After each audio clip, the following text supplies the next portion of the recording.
तो न्यूज चक्र जा पहुंचा एक बार फिर पश्चिमी उत्तर प्रदेश। वो पश्चिमी उत्तर प्रदेश जहां 2014 में भारतीय जनता पार्टी ने जोरदार सियासी दस्तक दी थी। यही नहीं, इसी को दोहराया गया था उत्तर प्रदेश की विधानसभा चुनावों में। मेरे पीछे आप ये जो जगह देख रहे हैं, ये है वो मंच जो सजाया जाएगा जब प्रधानमंत्री नरेंद्र मोदी पश्चिमी उत्तर प्रदेश में अपनी पहली चुनावी रैली को संबोधित करेंगे। और इसका आगाज वो कर रहे हैं मेरठ के साथ। जानते हैं क्यों? क्योंकि प्रधानमंत्री नरेंद्र मोदी को लगता है कि पिछली बार भी उन्होंने अपनी रैली की शुरुआत मेरठ से की थी और उसके शुभ परिणाम आए थे। मगर इस बार माहौल अलग है। हम जानते हैं कि पुलवामा के चलते और उस पर शहादत को लेकर जो सियासत की है भारतीय जनता पार्टी में, उसके चलते माहौल बदला है। मगर इस बार पश्चिमी उत्तर प्रदेश में मुद्दे अलग हैं। बीजेपी सांसद राजेंद्र अग्रवाल से जनता नाराज। मुकाबले में मीट व्यापारी हाजी याकूब। मेरठ में हिंदू मुस्लिम तनाव की कोशिश, नोटा पर दबेगी उंगली। तो हम सिसौली गांव में हैं। ये वो गांव है जिस गांव में बाकायदा एक बैनर लगा था कि इस बार राजेंद्र अग्रवाल जो कि सांसद है मेरठ से, उन्हें वोट नहीं दिया जाएगा। आज हम इस गांव में आए हैं और हम ये जानना चाहते हैं यहां की जनता से कि उनके लिए जब वो वोट देंगे तो मुद्दा क्या होगा, राजेंद्र अग्रवाल का ना होना या फिर प्रधानमंत्री नरेंद्र मोदी का अपना करिश्मा। आइए, हम इस गांव की चौपाल में हैं। आप लोग शायद फर्स्ट टाइम वोटर्स हैं। ये एक गांव है जो अपने आप में बहुत दिलचस्प था, क्योंकि बाकायदा यहां एक बैनर लगा था कि इस बार बीजेपी को वोट नहीं दिया जाएगा। तो बीजेपी को नहीं तो किसे वोट? देखो, ऐसा है सर, बीजेपी को वोट देने की हमारी तो मजबूरी है, पर ये है प्रत्याशी हमारा चेंज होना चाहिए। हमारी वो तो नहीं हो रहा है, प्रत्याशी तो चेंज नहीं हो रहा है। तो हम सर नोटा ही दबाएंगे। अब तो पक्का कंफर्म है, पहली वोट हमारी नोटा को जाएगी। आप ये बताइए, जब आप कहते हो कि प्रत्याशी नहीं बदला गया, फिर भी आप नोटा पर वोट जो है दबाएंगे, तो इससे बीजेपी को कैसे आप सजा देंगे? बीजेपी को ये तो अपना कंफर्म हो जाएगा कि वो कहते हैं वंशवाद नहीं चलेगा, जो कार्य नहीं करेगा वो 5 साल बाद अपने आप चेंज हो जाएगा। तो 10 साल से जब इन्होंने हमारे क्षेत्र में कुछ काम नहीं किया है, तो ये किस आधार पे इन्हें टिकट दिया गया? यार, हम काफ़ी समय से इनका विरोध कर रहे हैं, तो इन्हें टिकट किस आधार पे दिया गया? किस आधार पर दिया? और प्रधानमंत्री, हम आपको बता दें, यहाँ पर रैली बाकायदा मेरठ में करने वाले हैं 27 तारीख को। आप एक अरसे से इस गांव को देखते रहे हैं, इस बार क्या बदला है? युवा जो है वो नाराज दिख रहा है। क्या इस बार मुश्किल में है राजेंद्र अग्रवाल? हाँ जी, राजेंद्र अग्रवाल मुसीबत में है। क्यों, वजह क्या लगती है? कुछ काम नहीं कर रहा है यहाँ। देखिए, मैं समझना चाहता हूँ, एक अरसे से मैं जानता हूँ कि यहाँ की जनता जो है वो कह रही थी कि राजेंद्र अग्रवाल को बदला जाए। हमने देखा मथुरा में भी हेमा मालिनी के खिलाफ नाराजगी थी, नहीं बदला गया। बागपत में भी डॉक्टर सत्यपाल सिंह बने हुए हैं, यहाँ पर भी राजेंद्र अग्रवाल बने हुए हैं। आप लोग अगर पारंपरिक बीजेपी सपोर्टर्स हैं, तो ऐसे में तो आपकी बात नहीं सुनी गई ना? नहीं, हम इसमें कोई पर जनता का भावनाओं का कोई ध्यान नहीं रखा गया, ना कार्य का। बस इनकी तो हठधर्मिता है। कोई इनसे इन्होंने हमारी भैंस नहीं खोल ली, या कोई दूसरा नेता भी जो है वो हमारी बुग्गी या हल थोड़ा ही चलाएगा कोई भी। हमारा तो कहना यूँ है कि जो नेता हमारे दुख दर्द में साथ रहे, भले ही समस्या का हमारी का समाधान हो ना हो, पर हमारे साथ खड़ा रहे। मैं पंडित जी आपसे समझना चाहता हूँ, ये अहंकार राजेंद्र अग्रवाल का है या अहंकार बीजेपी और मोदी जी का है? मोदी जी का क्या, पार्टी का ही मान लो भाई। नहीं बदल रहे हैं वो, तो कैंडिडेट तो चाहेंगे मुझे ही टिकट मिले, और उनका तो सीधा कहना है कि मैं क्या वोट मांगने आऊँ आपसे, मोदी को दें वोट, मेरा क्या वो है, मुझ पर क्या एहसान है। आप जो लोग हैं मोदी को या बीजेपी को वोट दें, मैं नहीं मांगता तुमसे वोट। तो देखिए, बहुत दिलचस्प यहाँ स्थिति है। ये पारंपरिक तौर पर बीजेपी समर्थक वोटर्स रहे हैं इस गांव के, मगर उनके सामने धर्म संकट है। एक तरफ प्रधानमंत्री नरेंद्र मोदी का चेहरा है जिनमें इन्हें विश्वास है, मगर दूसरी तरफ जो स्थानीय सांसद हैं। और देखिए, ये दास्तान सिर्फ मेरठ तक सीमित नहीं है। पश्चिमी उत्तर प्रदेश के ऐसे कई इलाकों में आप जाएंगे जहां सांसदों से लोग बिल्कुल भी खुश नहीं हैं। पश्चिमी उत्तर प्रदेश में अगर आपको बीजेपी की चुनावी रणनीति को समझना है, तो इंडियन एक्सप्रेस के इस पहले पन्ने पर गौर करना होगा।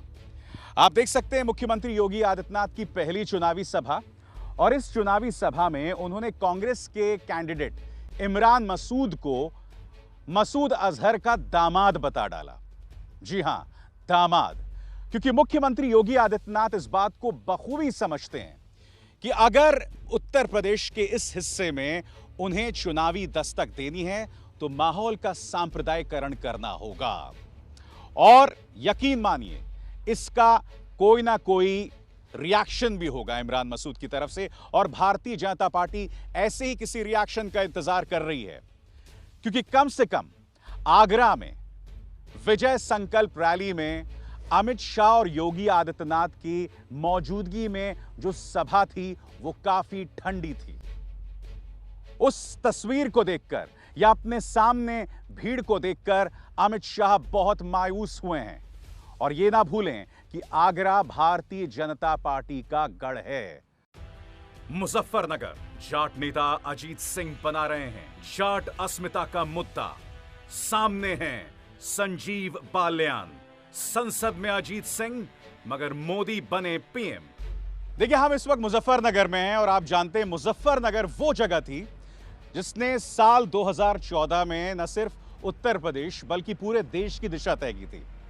और अगर आपको सियासत समझनी हो तो ऐसी चौपालों में उस सियासत को आप समझ सकते हैं।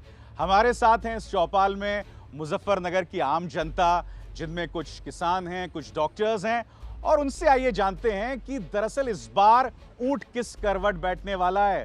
ताऊ, आप बहुत गहन मुद्रा में हैं, क्या लगने वाला है इस बार, अजीत जी या बाल्यान? नहीं, अजीत सिंह लगेगा अभी का तो। अजीत सिंह जीतेगा? क्यों जीतेगा? ये अजीत सिंह जाटों की वजह से जीता का अभी। ये खाली जाटों से अजीत सिंह नहीं जीतता, ठीक है नहीं, ये एक समीकरण बना हुआ है, ठीक है, समीकरण की वजह से अजीत सिंह जीतते हैं। कैसे? बताइए बताइए कैसे। जाट कितने हैं यहाँ पे?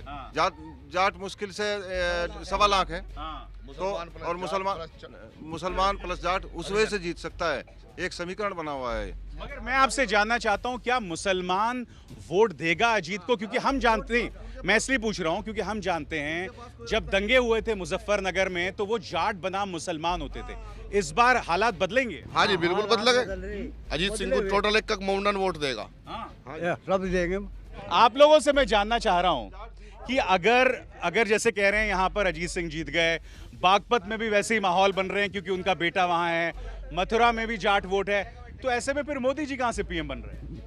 जी, हम जाट हैं इसलिए हम अपने अजीत सिंह को वोट देंगे यहाँ से। पहली बार हमने संजीव बालियान को वोट दी थी जी, तो ये तो हम अजीत सिंह को वोट देंगे। अच्छा, कुछ काम किया? क्योंकि ये मैं शिकायत सुन रहा हूँ, मैं मेरठ गया, मैंने मेरठ में शिकायत सुनी, वहां के बीजेपी सांसद ने काम नहीं किया। बागपत में डॉक्टर सत्यपाल सिंह लोग से नाराज हैं, इसने काम किया? नहीं काम करा, संजीव बालियान ने भी नहीं यहाँ काम करा। जो बोर्ड लगा हुआ है उसका, उस पर लिखा हुआ है बस, उससे फालतू कुछ नहीं। तो आप देख रहे हैं, बहुत दिलचस्प बात इन्होंने कही कि भारतीय जनता पार्टी का काम जो है वो बोर्ड पर दिखाई देता है, जमीन पर नहीं दिखाई देता। ताऊ, आपको क्या लग रहा है इस बार वोट किसको पड़ने वाला है, संजीव बालियान या अजीत सिंह? लोकदल को। है? लोकदल को, मतलब अजीत सिंह को? हाँ जी। तो नहीं, अजीत सिंह को वोट देने के पीछे का मकसद क्या है? जाट अस्मिता है या क्या, कुछ सहानुभूति है, क्या है? भाजपा ने कुछ करा ही नहीं। भाजपा झूठी सरकार है, झूठी सरकार है, भाजपा ने कुछ किया ही नहीं। जो भी वादे करे सब फेल। मोदी जी भी फेल? मोदी जी फेल, मोदी जी ने तो वादे किए। तो मैंने आपसे क्या कहा था शुरुआत में कि अगर आपको किसी जगह की सियासी नब्ज को समझना हो तो ऐसी चौपालों में जाइए, क्योंकि यकीन मानिए यहां जो दिग्गज बैठे हुए ना, इनके सामने बड़े बड़े पॉलिटिकल पंडित फेल हो जाते हैं। मैं हूं इस वक्त मुजफ्फरनगर के औद्योगिक क्षेत्र बैगराक्षपुर में। इस गांव की मैं आपको एक कहानी बताना चाहूंगा। आज से कई साल पहले मैं यहां पर आया था और जो यहां पर इंडस्ट्रियल कॉम्प्लेक्सेस हैं, वहां से जो केमिकल रिसाव हो रहा है, उस केमिकल रिसाव से इस गांव में जिंदगियां की जिंदगियां बर्बाद हो गई हैं। जी हां, और उस दंश का सामना अभी भी यहां के लोग कर रहे हैं। अभी भी देखिए, सामान्य साफ सफाई यहां पर नहीं है, लोग उन्हीं हालात में जीने को मजबूर हैं। और उस वक्त जो हमने कहानी दिखाई थी, जिसके चलते, उस केमिकल रिसाव के चलते कैंसर के पेशेंट बढ़ रहे थे, बच्चे जो पैदा हो रहे थे उनमें कई तरह की तकलीफें थी। अब जबकि हम चुनाव की तरफ प्रवेश कर रहे हैं और खासकर ऐसे क्षेत्र ने जिसने भारतीय जनता पार्टी को बम्पर सीटें दी हैं, उनके लोगों का क्या मानना है? आइए, इसी गांव में यहां कुछ लोग यहां पर खड़े हुए हैं। आपसे हम लोग जानना चाहेंगे। अब दादा, आप मेरे ख्याल से सबसे यहां सीनियर हैं, आपसे मैं जानना चाहूंगा, आपने तो यहां पर पूरी जिंदगी बिता दी, इस बार जब आपके गांव का वोट पड़ेगा तो मुद्दा क्या होगा? मुद्दा क्या होगा जी? मतलब किस मुद्दे पर आप वोट दोगे? क्या आप खुश हो अपनी सरकार से? हमारा गन्ना खेत में खड़ा, हम क्या करेंगे, खुश रहेंगे सरकार से। हाँ, 5 महीने शुगर फैक्ट्री को चलते और 5 हफ्ते पूरे नहीं हो पाए, ना पेमेंट मिलेगा। ये तो इलेक्शन की वजह से थोड़ा बहुत पेमेंट सरक रहा, उसके बाद कोई पेमेंट होगा नहीं, उसके बाद कोई पेमेंट नहीं होगा। 10 रुपये जिससे हमने लिए, जो गन्ना हमारा जाएगा उसका इतना ब्याज बढ़ जाएगा उस आदमी का हमारे पर। क्या योगी जी और मोदी जी ने आपकी समस्या का समाधान नहीं किया? और करा तो करते तो फिर आपसे बात करते हम। बिल्कुल। तो देखिए, यहाँ दोहरा दंश है, एक तरफ बीमारी की मार है और दूसरी तरफ वो गन्ने की समस्या जो मुंह बाहे हर तरफ खड़ी है पश्चिमी उत्तर प्रदेश में। आपसे मैं जानना चाहता हूँ कि क्या किसान के लिए, ग्रामीण के लिए, ये इस इलाके के लिए ये आपका सबसे विषम काल है, सबसे मुश्किल काल है? अजी सरकार कोई सी भी आवे, हमारे यहाँ से प्रदूषण खत्म हो जाना चाहिए। ये गंदी नाला भी है, नदी की भी, कई बार इसकी सूचना दे पाए। तो आप देखिए, यहाँ समस्याएं मुंह बाहे खड़ी हुई हैं, समस्याएं मुंह बाहे खड़ी हैं, सारी समस्याएं एक दूसरे से जुड़ रही हैं। कहीं एक तरफ जैसे कह सकते हैं गन्ना की समस्या है, कहीं दूसरी तरफ आप देख सकते हैं लोगों के स्वास्थ्य की समस्या है। इंसान करे तो करे क्या? कैराना, मरहूम हुकुम सिंह की बेटी का टिकट कटने से समर्थकों में गुस्सा। तबस्सुम खान हैं महागठबंधन की उम्मीदवार। उपचुनाव में हुई थी बड़ी जीत। भारतीय जनता पार्टी ने जिस तरह से टिकटों का वितरण किया है वो अपने आप में कई सवाल पैदा कर रहा है। हम मथुरा से आए थे, जहां पर किसानों में, ग्रामीण इलाकों में बसे लोगों में जबरदस्त नाराजगी थी हेमा मालिनी को लेकर। यही भाव बागपत में दिखाई दिए, इसी तरह के तेवर जो हैं दिखाई दिए हमें मेरठ में, वहां के सांसद राजेंद्र अग्रवाल के खिलाफ। मगर यहां पर कैराना में जिसकी गूंज राष्ट्रीय सियासत पे कई बार देखी गई, खासकर हिंदू मुस्लिम सियासत को लेकर, यहां पर मरहूम हुकुम सिंह की बेटी मृगांका को टिकट न देकर भारतीय जनता पार्टी ने अपने समर्थकों में को एक तरह से दो फाड़ कर दिया है। खासकर मृगांका के जो समर्थक हैं उनमें जबरदस्त नाराजगी है, क्योंकि टिकट मिला है प्रदीप चौधरी को, जो कि एक एमएलए हैं। मैं आपसे जानना चाहता हूं, अगर प्रदीप चौधरी यहां पर आएंगे प्रचार करने तो क्या करेंगे आप? बिल्कुल विरोध करेंगे जी, क्योंकि मैं आपसे एक बात बता दूं, जब बाबूजी यहाँ शुरू में चुनाव लड़े तब बीजेपी की यहाँ तो सीट तो अलग बात है, यहाँ पे क्षेत्र में पश्चिमी यूपी की बात कर रहा, कोई भी वो नहीं था, यहाँ जनाधार नहीं था। हेमा मालिनी को टिकट मिल सकता है, सत्यपाल सिंह को मिल सकता है, तो ये जहन में आपके सवाल आता है कि मृगांका जी को क्यों नहीं? जी ऐसा है, हमने तो ये सुना था काफी दिनों से, देखते भी हैं टीवी पे कि भाई बीजेपी पार्टी का नारा है बेटी बचाओ बेटी पढ़ाओ, पर यहाँ तो उल्टा ही कर दिया उन्होंने कि बेटी हटाओ। तो ये बात किसी के भी समझ के परे है कि मरहूम हुकुम सिंह की बेटी मृगांका को आखिर टिकट क्यों नहीं मिला, खासकर इस बात की पृष्ठभूमि में कि मरहूम हुकुम सिंह के साथ जुड़ा हुआ है एक शब्द, क्योंकि वो अब इस दुनिया में नहीं है। मगर आखिर उनकी बेटी का टिकट क्यों कटा? मेरे साथ खुद मृगांका जी हैं यहाँ पर। मृगांका जी, एक ऐसे वक्त जब आपके ऐसे कई सांसदों को टिकट मिल गया है जिनके खिलाफ आम जनता में ही नहीं उनके अपने समर्थकों में नाराजगी है, तो आपको टिकट क्यों नहीं मिला? इसके पीछे के कारणों का तो मुझे जानकारी नहीं है, परंतु क्योंकि मैं पिछले उपचुनाव में कुछ ही हजार मतों से हारी थी, तो यहाँ पे एक जन भावना थी, मेरे भाइयों का स्नेह था मेरे प्रति, कि मुझे भी अपेक्षा थी कि मुझे अवसर अवश्य मिलेगा। ये स्वयं मेरे लिए एक सरप्राइज था। नहीं, मगर क्या आपको लगता है पार्टी के अंदर कुछ ऐसी ताकतें थीं जिन्होंने आपके खिलाफ ये साजिश की और जो कामयाब रही? कोई ना कोई कारण अवश्य थे कि ये परिस्थिति बनी है, और कल अगर आप आते तो आपको स्वयं देखते, यहाँ पे हजारों समर्थक, पार्टी कार्यकर्ता आंसुओं से रो रहे थे और समझ नहीं पा रहे थे कि ऐसा व्यवहार क्यों हुआ, जबकि मेरे पिता यहाँ पे 45 वर्षों से सक्रिय थे, सेवा कर रहे थे। मृगांका जी, क्योंकि जैसे मैंने शुरुआत में भी कहा कि मरहूम हुकुम सिंह की आप बेटी हैं और जाहिर सी बात है आप उनकी विरासत को आगे ले जा रही थी। अगर इस बात का ख्याल पार्टी ने नहीं रखा तो क्या ये कहा जा सकता है कि पार्टी में एक अहंकार आ गया है जिसके चलते ऐसा हो रहा है? नहीं, पार्टी मेरा परिवार है और मैं पार्टी की कार्यकर्ता हूँ और समर्पित होकर यहाँ पे सेवा करना चाहती हूँ। आपके समर्थकों में बहुत ज़बरदस्त नाराज़गी है। न सिर्फ नाराज़गी है, वो तो ये कह रहे हैं कि हम भारतीय जनता पार्टी को प्रवेश नहीं करने देंगे। अब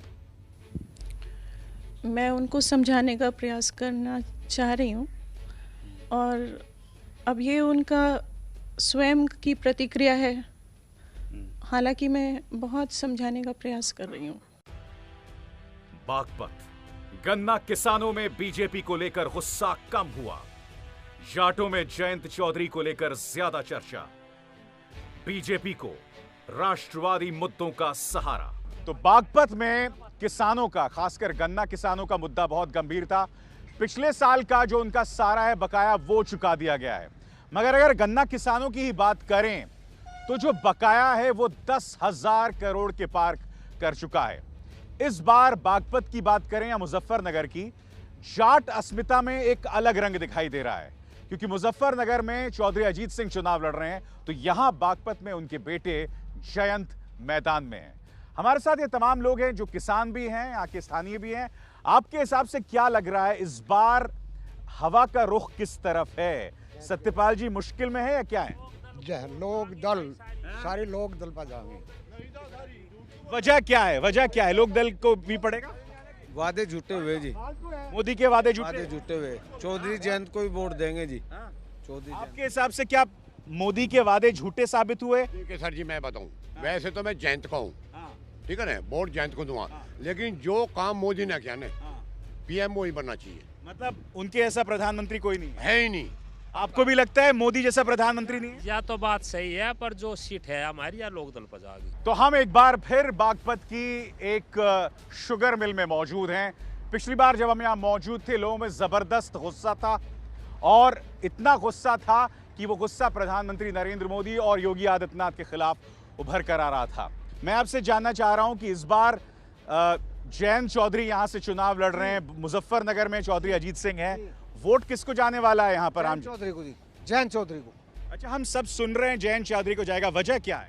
वजह जी हमारा, एक तो हमारा किसान है जी, वो किसान हमारा मुद्दा ठा रहा और हमें पेमेंट तो मिलेगा जी, मिल जाए तो सरकार कोई सी आती रहो, उससे कोई मतलब नहीं हमें, लेकिन हमें अपना किसान नेता चाहिए जो हमारी बाजी दिल्ली बजा गई। तो क्या मोदी जी ने आपका काम नहीं किया? काम किया, विकास भी किया बहुत, लेकिन हमें पसंद नहीं आया। क्या आप लोग भी किसान हैं? अच्छा, क्या इस बार सियासी माहौल कैसा बन रहा है? मतलब किसके पक्ष में रुझान दिखाई दे रहा है अभी? भाई हमें तो मोदी जी की। आप भी मोदी जी? बिल्कुल। आप? पक्का मोदी। मोदी में विश्वास की वजह? वजह है ये पाकिस्तान से इतना जल्दी बदला और राष्ट्र हित के लिए भी और रोजगार है, बात हर चीज में बदलाव है। सूरज ढल रहा है, मगर यह कहना मुश्किल है कि क्या पश्चिमी उत्तर प्रदेश में मोदी का सियासी सूरज भी इसी तरह से ढल रहा है। और वो हम इसलिए कह रहे हैं दोस्तों, क्योंकि जब आप आम जनता से मिलते हैं, खासकर पश्चिमी उत्तर प्रदेश की, तो उन सब में मोदी के प्रति विश्वास बना हुआ है बुनियादी तौर पर। और यह कहा जा सकता है कि इंदिरा गांधी के बाद अगर किसी प्रधानमंत्री में लोगों का इतना विश्वास है तो वो मोदी हैं। मगर अगर ये चुनाव स्थानीय मुद्दों पर होते हैं तो यकीनन भारतीय जनता पार्टी को इसका सियासी खमियाजा भुगतना पड़ेगा। मगर अगर इसमें राष्ट्रवाद का तड़का होता है या फिर वो प्रोपेगेंडा हावी हो जाता है जो अक्सर आप न्यूज़ चैनल्स पर देखते हैं, तो मोदी की बल्ले बल्ले। जी हां, न्यूज़ चक्र पहुंचा था पश्चिमी उत्तर प्रदेश, और इसलिए क्योंकि हम जानते हैं कि इसी पश्चिमी उत्तर प्रदेश से नींव पड़ी थी 2014 में बीजेपी की शानदार जीत की।